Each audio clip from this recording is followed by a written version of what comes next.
Hello, in front of me I have TCL 60 SE NXTpaper 5G, and in this video I'm going to show you how to restart this device.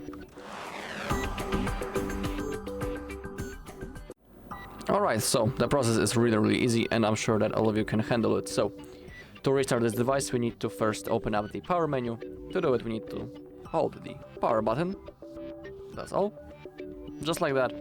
And in here we have option for emergency, restart and the power off. Of course, we are interested in the restart option, so simply click on that.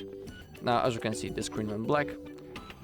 We can also see the TCL logo disappears, and now within a few seconds the phone will be automatically turned on back again, and then it will be ready to use.